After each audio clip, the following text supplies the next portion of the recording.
There comes a moment in a man's life when he looks in the mirror and sees softness, not in his body, but in his eyes, a quiet kind of decay, disguised as peace, the weight of comfort, the erosion of edge.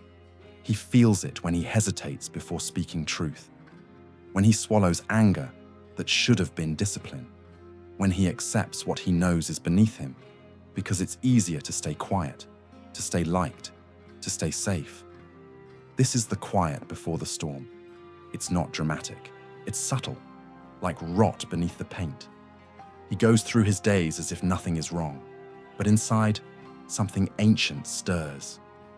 A whisper. You are not what you could be. Men were not born for softness. We were born to hold the line within ourselves first. To be dangerous, not as a threat, but as a guardian of what is good, what is strong, what is sacred. Dangerous men do not seek violence. They master it, so they may never have to prove it.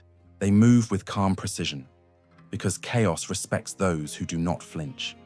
But to reach that point, a man must confront his own passivity. He must see how the world has tamed him, how convenience has dulled his instincts, how pleasure has replaced purpose. He must remember what it felt like to want something fiercely, to push, to fight, to earn. That hunger, that's the spark of danger. It's not cruelty, it's clarity. Becoming dangerous is not about becoming reckless, it's about becoming capable.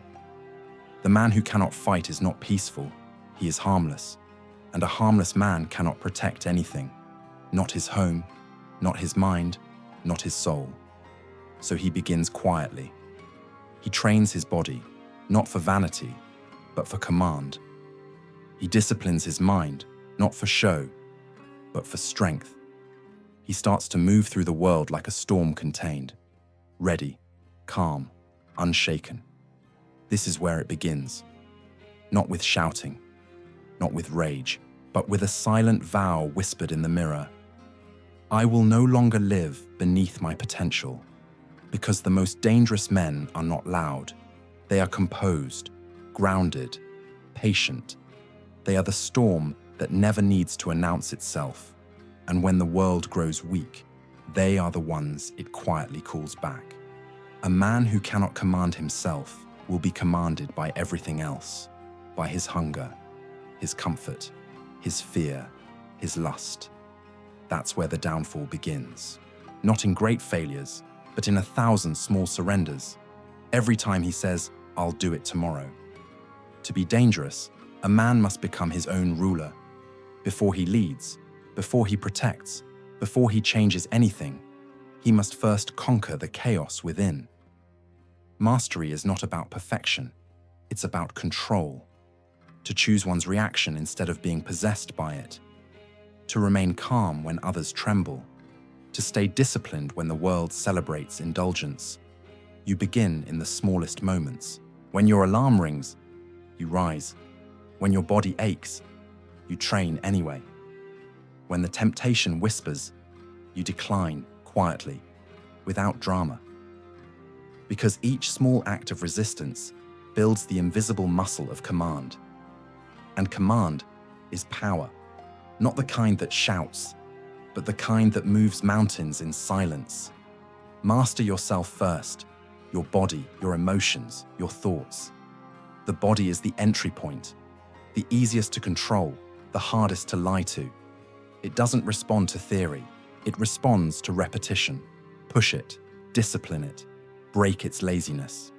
In doing so, you teach your spirit that pain is not the enemy, weakness is. Then, master your emotions. Do not suppress them, channel them. Anger is not evil, it's raw energy without direction. When harnessed, it becomes focus, drive, clarity. When denied, it festers into resentment. Feel deeply, but act rationally. A dangerous man feels everything and is enslaved by nothing. Finally, master your thoughts. Most men are prisoners of their own mind. They scroll, they consume, they compare, and call it living. But mastery requires solitude. Moments of stillness where you confront your noise, your confusion, your fear. It is there, in silence, that your true voice appears. Not the voice of ego or insecurity, but the one that says, enough, enough distraction, enough delay, enough pretending. A man who masters himself no longer needs permission. He doesn't wait to feel ready, he acts, because he has trained himself to act. And that training transforms everything. It's the invisible crown every strong man wears, earned through sweat, restraint, and solitude. When you have mastered yourself, the world loses its power to control you. You no longer chase validation. You no longer beg for peace. You carry it everywhere you go. Because self-mastery is the seed of danger. The man who can endure discomfort cannot be manipulated. The man who can restrain anger cannot be provoked. The man who can face himself cannot be broken. So train your body until it obeys. Discipline your emotions until they serve. Sharpen your mind until it cuts through illusion. This is how a man becomes untouchable, not through armor or arrogance, but through alignment. Everything within him moves as one, mind, body, and soul. That unity is what makes him dangerous. And once you reach that point, when your power no longer owns you, when your silence speaks louder than others' noise, when your presence alone changes the air in the room, you'll understand. The real battlefield was never outside of you. It was always within. There's a darkness inside every man. You can feel it sometimes, when rage flickers behind your calmness, when envy burns quietly under someone else's success, when you imagine what you could do if you ever stopped holding back. Most men are terrified of this shadow. They pretend it doesn't exist. They lock it away, and then wonder why their lives feel dull, hollow, and untested. But here's the truth. The man who denies his darkness becomes owned by it. The man who faces it masters it. Carl Jung said, "No tree, it is said, can grow to heaven unless its roots reach down to hell.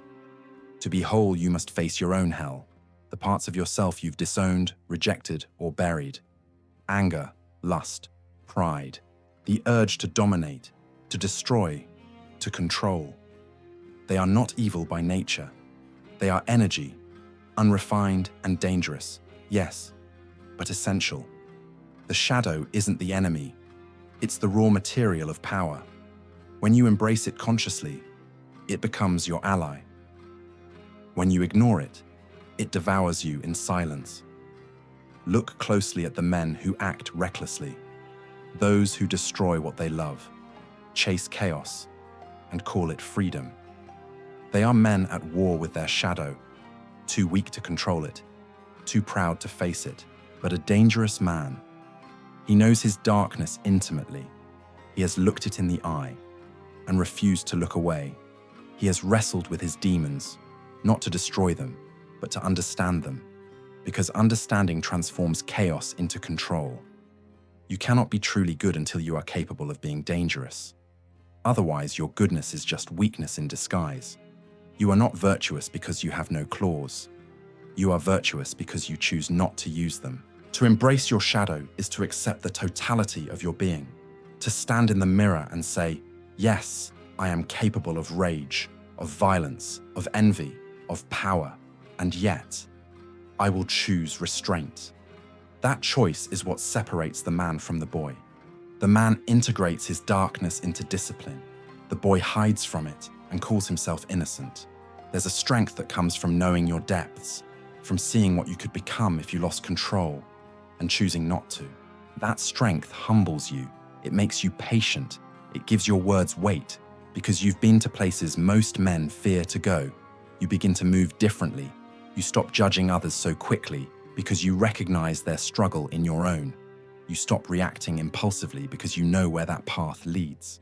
You start carrying yourself with quiet authority, not because you've conquered the world, but because you've conquered yourself. In the end, embracing your shadow doesn't make you darker. It makes you more complete, more balanced, more human. A man who denies his shadow becomes a slave to it.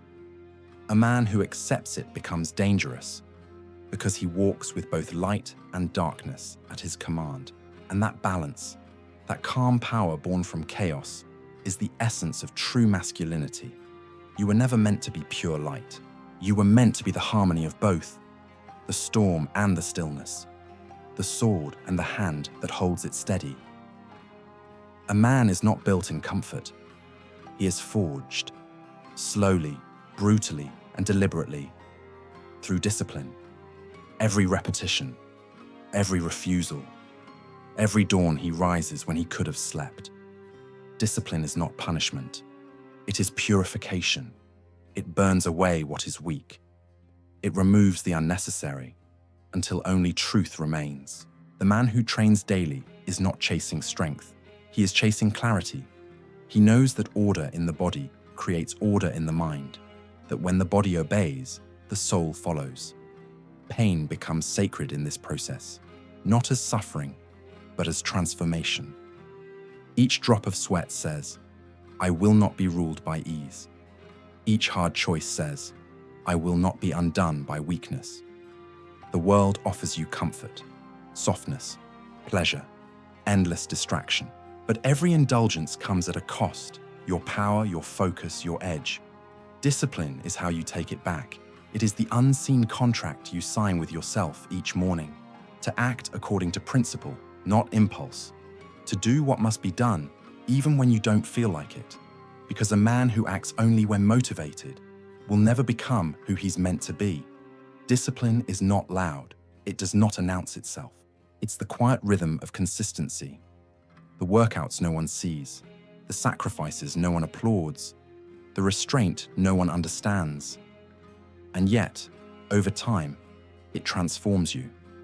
You start to move differently. You speak less, but mean more. You carry a gravity that cannot be faked. Because discipline changes not just your habits, but your essence. In a world that worships comfort, a disciplined man becomes a mystery. People wonder where his calm comes from. They don't understand that it was earned. In mornings of silence, in choices that hurt, in the steady refusal to break his own word. The disciplined man is dangerous because he can suffer without losing direction.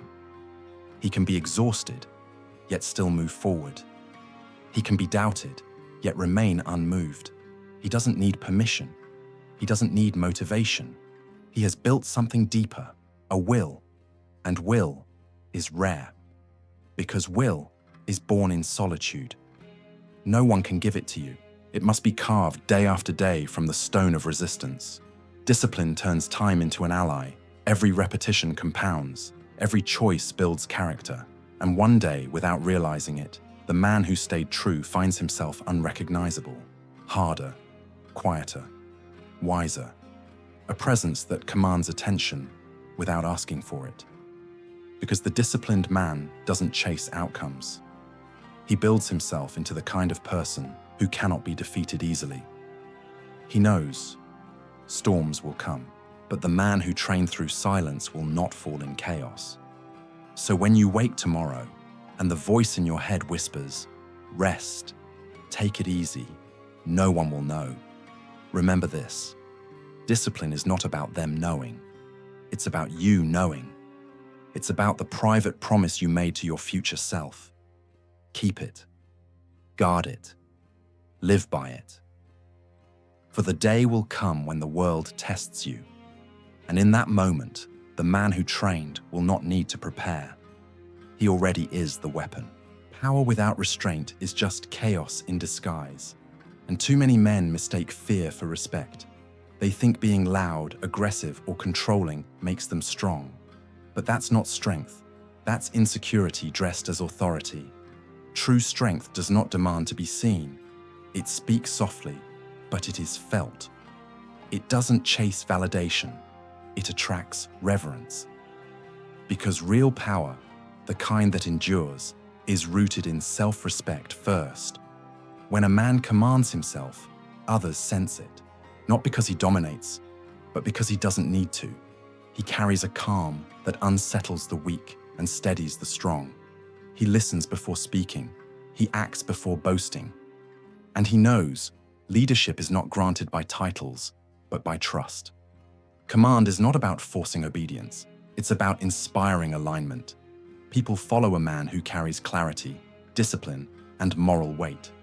The man who says little, but means every word. Domination seeks control. Respect seeks order. Domination ends in rebellion. Respect builds loyalty. A dangerous man understands this balance. He could crush, but he chooses to build. He could silence, but he chooses to guide. He could take, but he chooses to serve. It's restraint that separates a savage from a guardian. And every man must choose which one he will become. Respect begins within. If you live by lies, you will breed contempt, first in yourself, then in others. But if you walk in integrity, even your silence commands attention. People may not always like you, but they will always know where you stand. And in a world of masks and manipulation, clarity itself becomes power. To command respect, you must live by principle. Mean what you say. Keep your word. Do the hard things when no one is watching. Be the kind of man whose presence brings order to chaos, because you've already brought order to yourself. You'll notice. The more disciplined you become, the less you need to prove anything. You'll stop arguing. You'll stop chasing recognition. You'll stop explaining your worth. You'll let your actions speak, and they will. When others meet you, they'll sense it. That calm strength, the stillness behind your eyes, the way you don't flinch when tested. That's what earns respect. Not the image, not the noise, the weight. To command respect, become a man of weight, the kind who stands firm when others bend, who carries his burdens without complaint, who leads by example, not ego. And remember, if you ever have to beg for respect, you've already lost it. If you must demand loyalty, it was never yours to begin with. Earn it through consistency, protect it through humility, and sustain it through wisdom. Because the most respected men in history were not tyrants. They were pillars, calm in presence, fierce in conviction. Men whose power came from mastery, not manipulation. Be one of them. Be the man who could dominate, but doesn't need to. The man who could destroy, but chooses to protect. For in that choice lies your true danger and your true peace. Every man eventually reaches a point when strength alone is not enough. The body hardens, the mind sharpens, but the soul begins to ask, why? Because without purpose, power decays. Without direction, discipline becomes hollow. And the man who has built himself into a weapon must decide what he's fighting for. Purpose is the anchor of a dangerous man. It gives meaning to his suffering and shape to his strength. It transforms struggle into service and chaos into clarity. Ask yourself, what am I building? Is it for ego or for legacy? For approval or for truth? You were not born merely to survive. You were born to leave something behind. A trail of integrity, courage, and strength that outlives you, not just in memory, but in the character of those you've influenced. Legacy is not money. It's not fame. It's the quiet echo of your actions that continues long after you're gone. It's the son who stands taller because he saw how you stood. It's the stranger who refuses to quit because your words once reached him. It's the world made slightly better because you refuse to be weak. But legacy demands sacrifice. It demands that you trade comfort for meaning, that you carry weight others avoid, that you keep going when no one will ever thank you for it, and still you go. Because the man of purpose doesn't need applause. He's not chasing recognition, he's fulfilling duty. In the end, purpose is not found, it's forged. The same way strength is, through struggle, service, and solitude. You discover it not by seeking comfort, but by facing suffering head-on and asking, what is this trying to make of me? You were given a brief moment on this earth, a handful of years, a flicker of time between two eternities.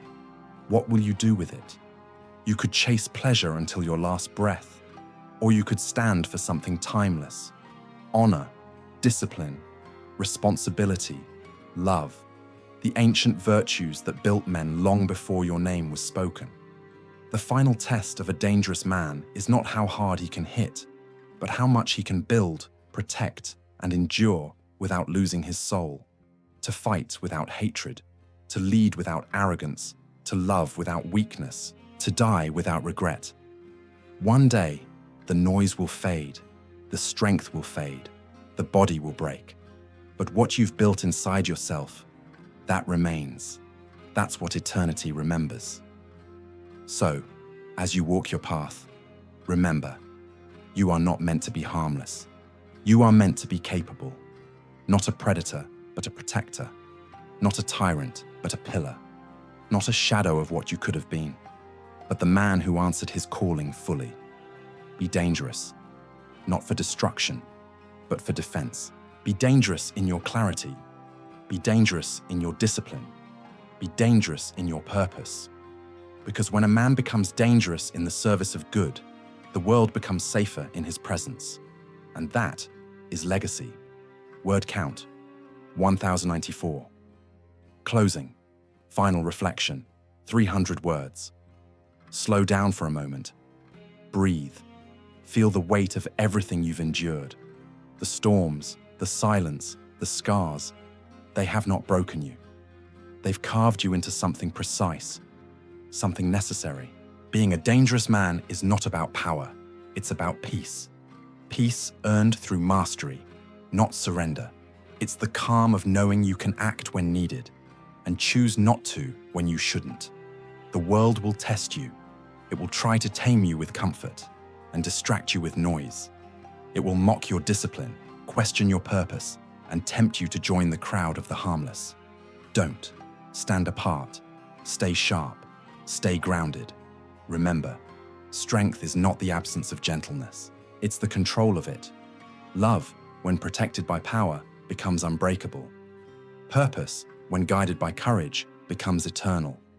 You were born to be both the storm and the stillness, to move through this world as a force of order, calm, deliberate, unshakable. So rise each day with intention, walk with integrity, carry your silence like a weapon, your heart like a compass. And when your time comes to leave this world, let it be said of you, he was dangerous, not because he wanted to harm, but because nothing could make him turn from what was right.